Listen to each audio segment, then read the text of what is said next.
Hey, everybody. This is Reverend Bill, and today is Thursday, August 28th. And we have just a whole bunch of things going on today. So, why don't we just hop in and get going? Let me bring up my little cheat sheet here. Let's see. Where are you? I got to tell you that you can always tell when Labor Day is coming because it's almost like the good Lord hits a light switch and it immediately drops from like 90 to about maybe 80 degrees or so. Anyway, we're going to start with my favorite state in the whole world. And when I say favorite, I mean the armpit of the world, Minnesota. This place, if I could, no, I don't want to say anything too bad. I am a minister after all. This place is a bane of my existence. It is, among other things, the headquarters of witchcraft. I'm sure those who followed me know this very well. It is the headquarters of witchcraft. Not many people know that, maybe, but it is. Little background story for those of you who may not know. I've been battling evil, demons, and witchcraft very, very violently, especially violently the last few years, and I've just about wiped them out, I believe, spiritually. If not physically, I really don't know their physical capabilities right now, but spiritually, the Holy Spirit came with me just when I was on the verge, I think, of losing, and the Holy Spirit came onto me, very similar to the apostles, just when I think I was on the verge of losing, and he wiped the floor with them, and it was very, very decisive, and that's pretty much the end of them. So yeah, it's a very beautiful story, and I never get tired of talking about it. But I'm not going to bore you again with the details. But the Holy Spirit is everything. The Holy Ghost, I like to call him, is everything that he's cracked up to be, and he put a waste to them, and they're actually in Minnesota. They were a strong govern. I don't know what's left of them now. But he put a wasteland to them. Anyway, so I've got a history of them, and I certainly know Minnesota. That's where they're from. And they started, I'm pretty sure the leader was drafted by them, came from Brockton, and I believe they were recruited from them by a recruiter that came to schools, and I think they recruited them in high school. No definite proof of this. I was only about maybe 8 years old at the time, but I do remember that someone came to Brockton and did a talk at the high school, and recruited some of them to go to Minnesota. We were sure why they would suddenly just up and decide to go to college in Minnesota, but looking back now, I'm pretty sure it was recruitment for witches, and they went there, and that's pretty much all we saw of them. Again, they just pretty much stayed there, and next thing I know, they were in a coven. Many years later, I discovered that they had joined a coven there. And anyway, getting back to what I was saying is, so Minnesota is known for two things: witchcraft, and also being a center for transgenders, and also obviously the Congresswoman Omar. For being a strong influence with the Somalis, which is Muslim. So those are the three things they're pretty much known for. And of course, we know how much the Muslims love Christians, and I say that in very sarcastic. We're going to visit that again. Trust me on that one. So Minnesota has always been a very antagonistic place for, let's be honest, Christianity and goodness. It's always been a very evil place, to put it mildly. And I think it's about time we stopped talking about, liberals and conservatives and Democrat and Republican, and look at it what it is. Really is. It's good versus evil. is what it comes down to. And this is an evil place. Really is. I mean, there's no doubt in my mind. Yeah, I think we have to stop looking at things as, like I said, liberal, conservative, and start talking about what it really is. It's good versus evil. And I don't care what party you belong to or your political beliefs are. We have to start looking at good versus evil, because that's what it all comes down to. And this is evil. This is an evil place. That's really what it comes down. Let's start looking at it a little bit more. And I think you'll see, I don't really, at this point, I don't really care about what your party is or what your politics are. Are you a good person or are you an evil person? That's really what I care. And here's an evil person.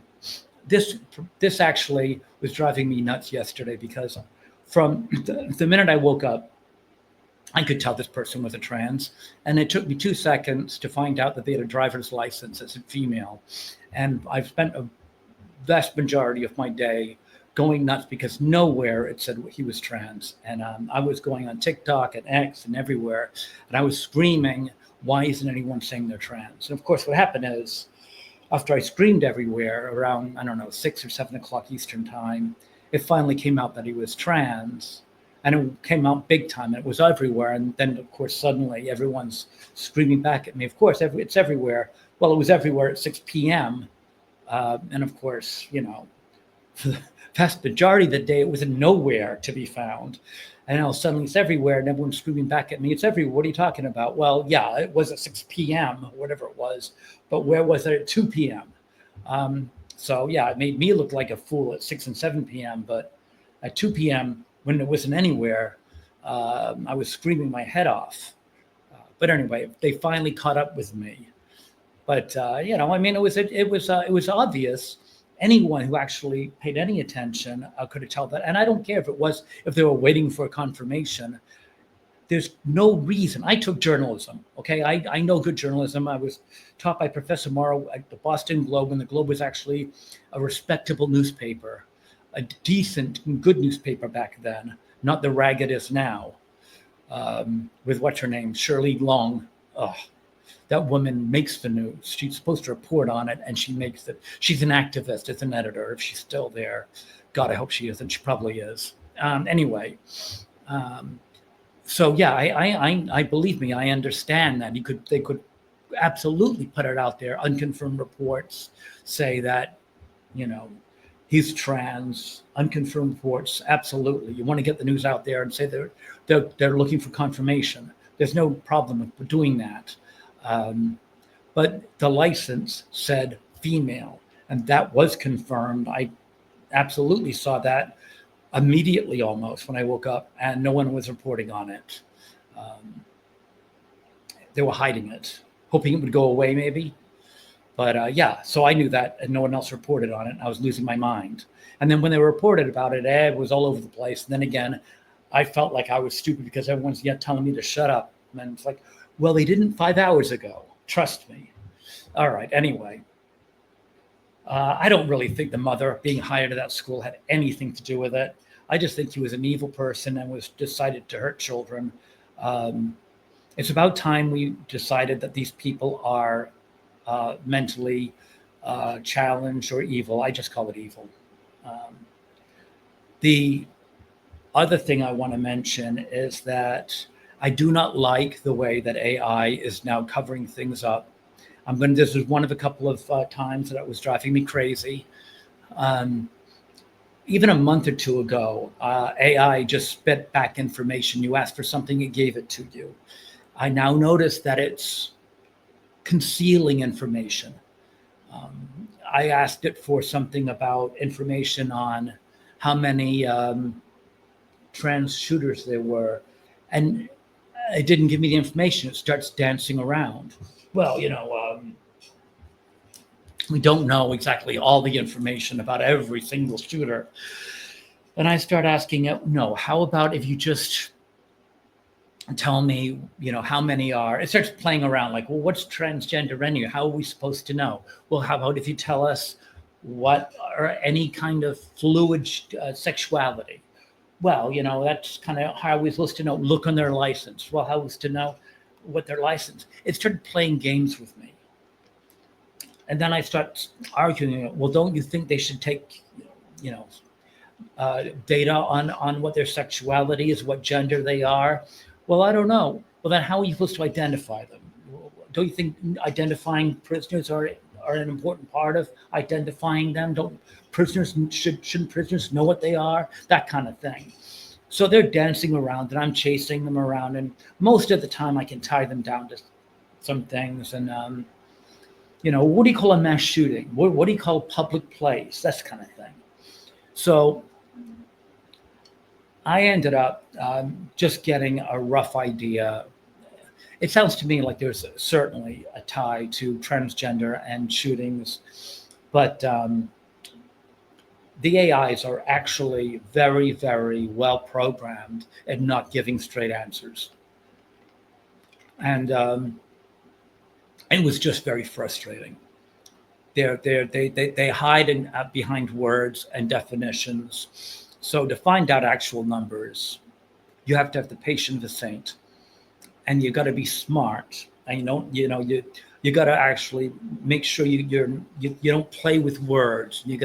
It's really, really very frustrating. And if you want to, spend the time and argue, you can probably find the information. But this was like the third time today that I was wrestling with it, trying to get information. I didn't have the patience at this point. You'll find later on, I'll talk to you about another one that I was trying to fight on it, trying to get information. But it's a lot more difficult now than it was even a few months ago. Because a few months ago, I found out some stats and it wasn't this hard. So they're getting programmed to be very evasive. So they don't give you straight answers. They don't want you to know the truth. Anyway, continuing on. But this thing never should have been given guns. I mean, I don't own a gun right now. I'm more of a sword guy. I'm a sword collector. But I'm thinking about getting a gun because the world's just getting so crazy. I think people like me should own guns. People like this shouldn't. And the reason I don't own guns is not because of me. I'm just worried in case other people might get a hold of my gun. I don't trust other people. That's really what it comes down to. And I would have to make sure that I secure it, that I'm the only one. I don't drink. I don't do drugs. I think I'm a very level-headed guy. I trust myself. I'm just wondering if I could secure it so that no one else gets hold of my gun. That's really why I don't own a gun. Okay. Now, this is another reason why I don't like AI. We know our Congressman Omar. So I was talking to AI, and I wanted some information regarding how many Somalians that Obama allowed in. And I just asked a simple question about how many Somalians did Obama let in. And it started to lecture me, saying, well, the numbers are too high, blah, blah, blah, blah, blah, blah.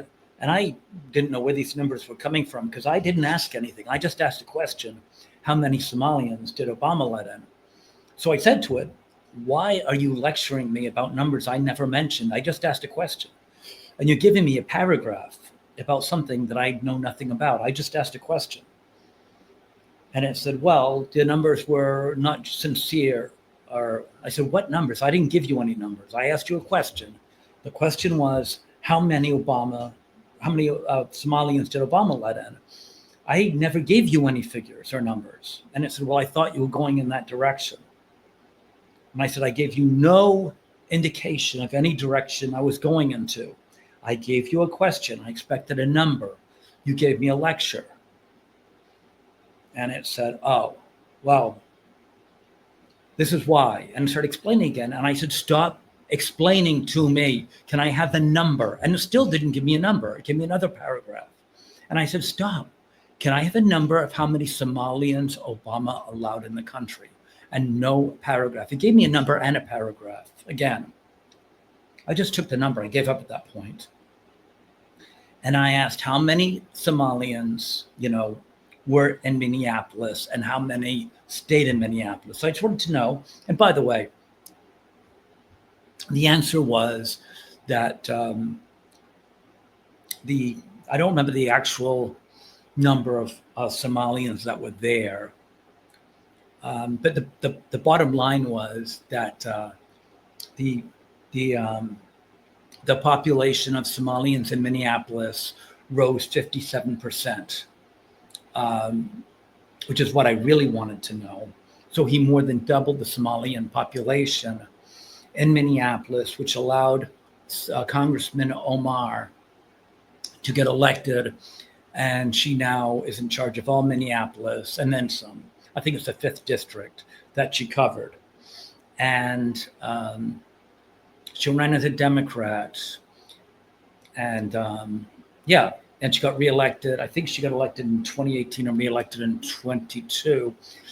She was actually, she actually lost popularity. I think she easily got elected in 2018, and I wouldn't say she squeaked by, but it was a lot closer in 2022. So those votes certainly mattered in 2022. They probably mattered in 2018 too, but not as much as they mattered in 2022. So the bottom line is, yeah, those Somalian votes mattered. But yeah,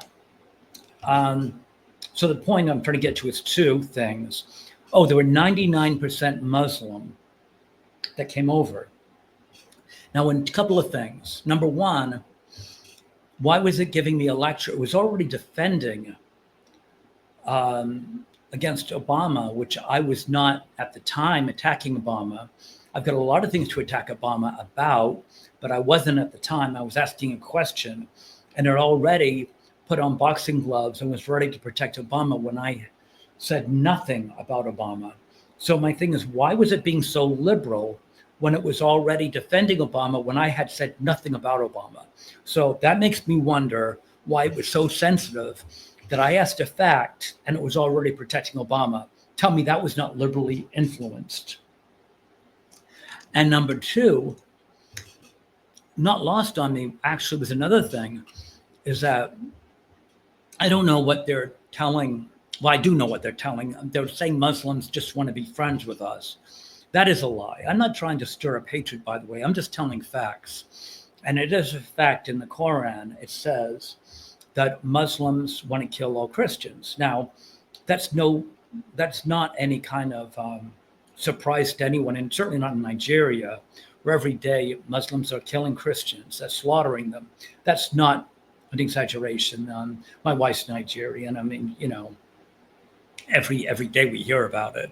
So that's anyone. I mean, anyone's got internet access. They can look that up. That's absolutely not a lie. Muslims are killing Nigerians each and every day, slaughtering them. That's a fact. And they always have. And any myth, by the way, and it is a myth, that they've lived in peace before. Any peace that Muslims have, and by the way, that is something AI will tell you, that they've coexisted before. Any coexistence, and again, you can look this up, that they've ever had has only been when Muslims have been allowed to rule, and they treat Christians like dogs. Any of the medieval coexistence has always been with Muslims and very much in charge.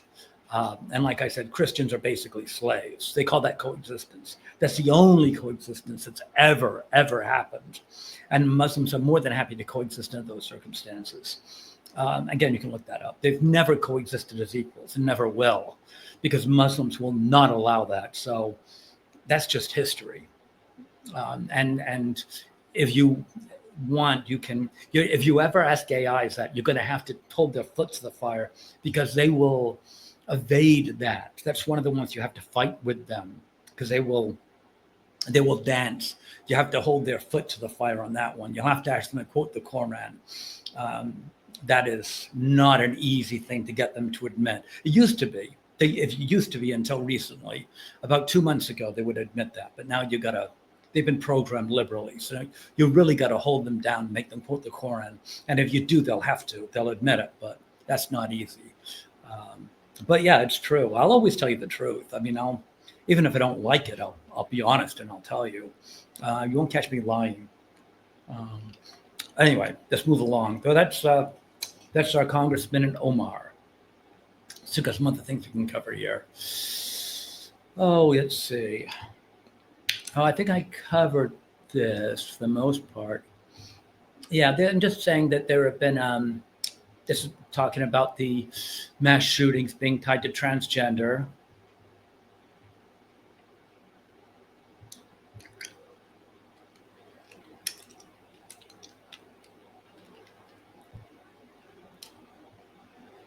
Yeah, this is just basically saying that they don't really, this is the nonsense I think that they were saying. This is just the paragraph, avoiding it. Yeah, it's no big deal. Alligator Alcatraz. Okay, here we go. This I just could not believe. We can file this one under evil as well. So we have the Alligator Alcatraz, and they're closing it up. Why? Because they're worried about the environment. This is evil. So this judge elected by Obama is going, they want to they're trying to hamper getting rid of these rapists and murderers and convicts. They're trying to make it hard to deport these convicts. And they'll go to any length they can to keep these killers, murderers, rapists in this country. And they're looking for any excuse they can.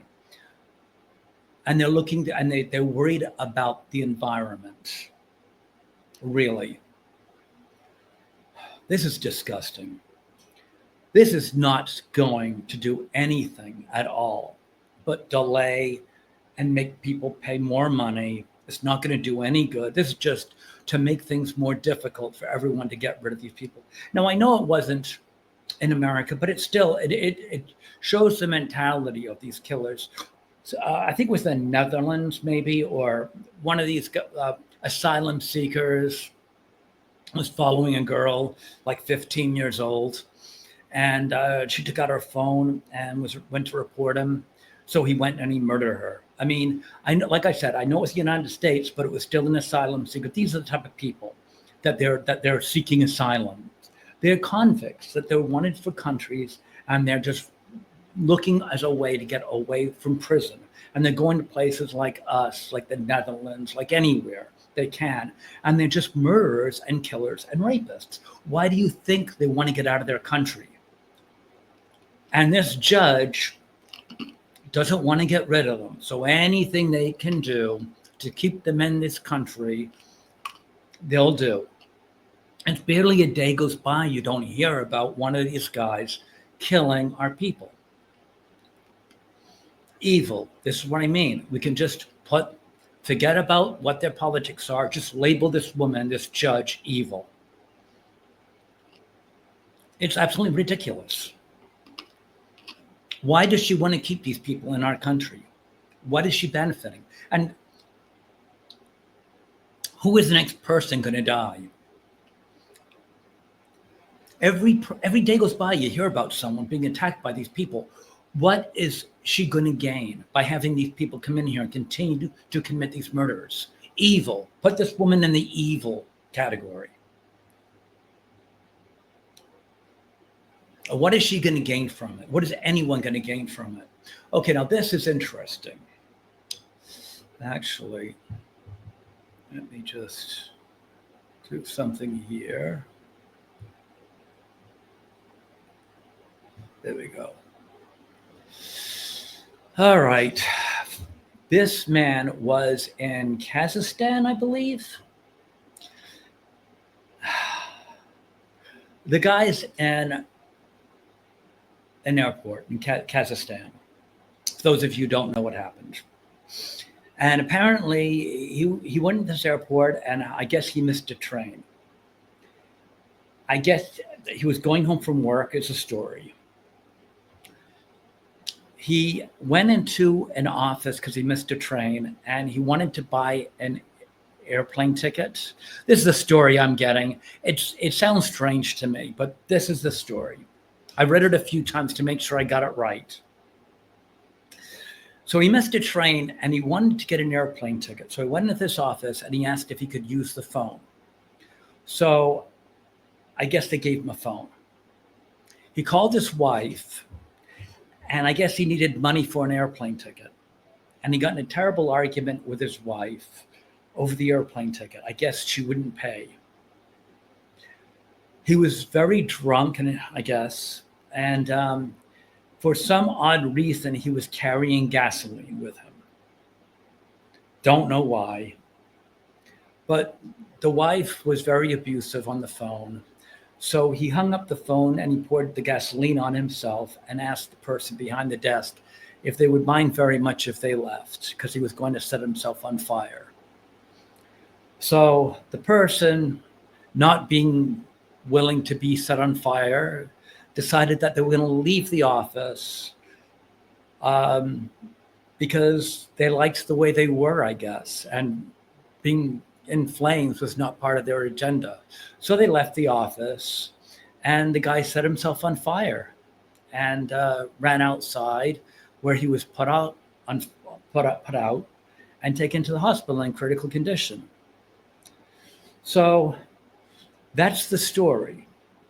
The guy was not able to get a plane ticket, which I'm not sure why he would need a plane ticket if he missed his train. His train must have been going very far away, but he couldn't get a plane ticket.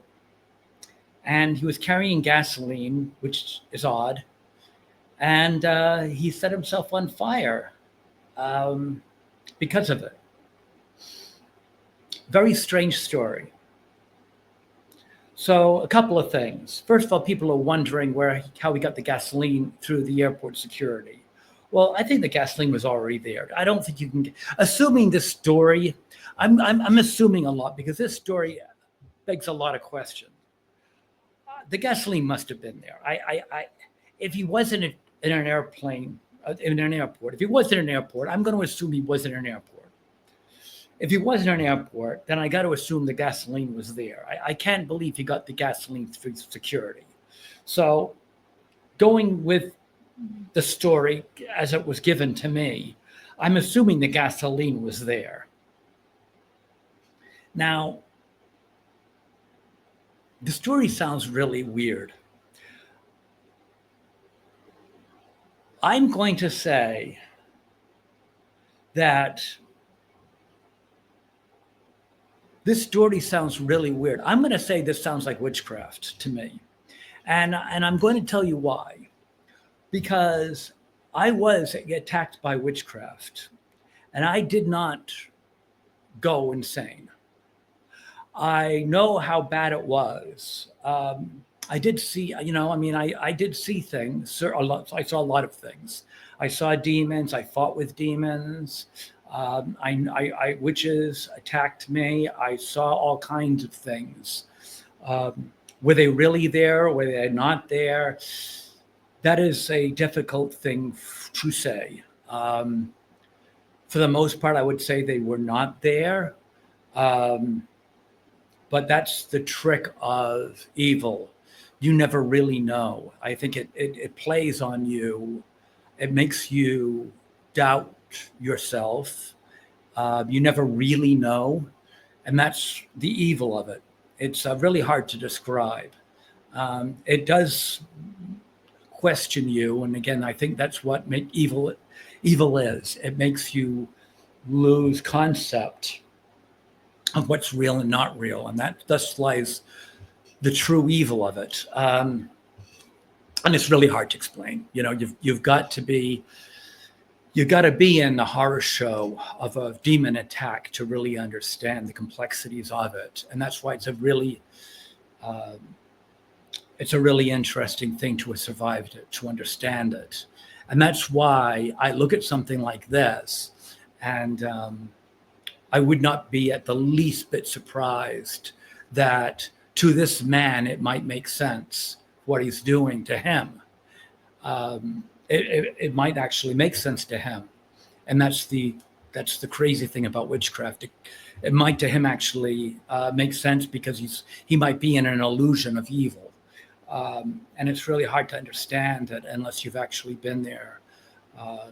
So yeah, I mean, it's a very strange thing. And I think this honestly, if he does recover, which I don't think he will, actually burn victims like this, they might last for months before they die, weeks or months. That's the thing. You think they might be dead within hours or minutes even. They could actually last for weeks. It's a horrible way to go. But yeah, I mean, the poor guy, for all you know, that actually could be Satan. That actually could be Satan doing that to him. And God help him if it is. But who knows? But when I do see things like that, or sometimes I've always said it. I wouldn't be surprised if you do go to an asylum.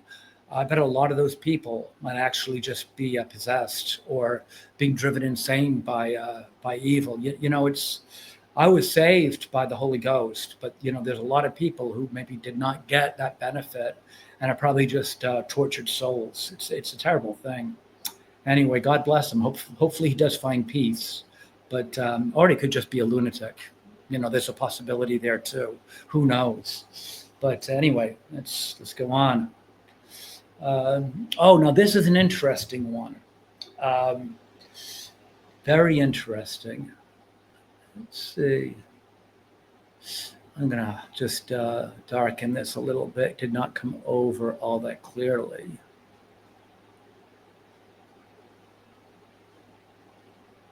Boom. Here we go.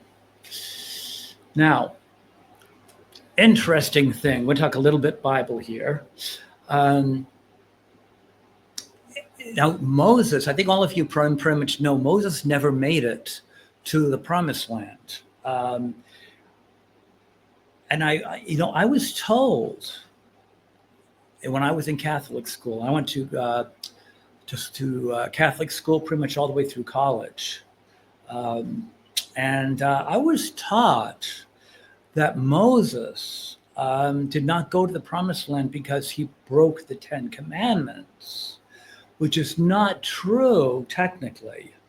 The reason why in the Bible he was not allowed to go into the Holy Land was because in Numbers 28-11, the Lord tells Moses the people, the Israelites, were starving, not starving, thirsty. And they asked, the Israelites, by the way, were very whiny people, I don't know if you read the Bible, but all the way through Leviticus and Deuteronomy Exodus, Leviticus, and Numbers, they were whining quite a bit, saying, "Well, take us back to Egypt. We're better off than with your God and you. And we're hungry, we're tired, we're thirsty." They were whining all the way through it.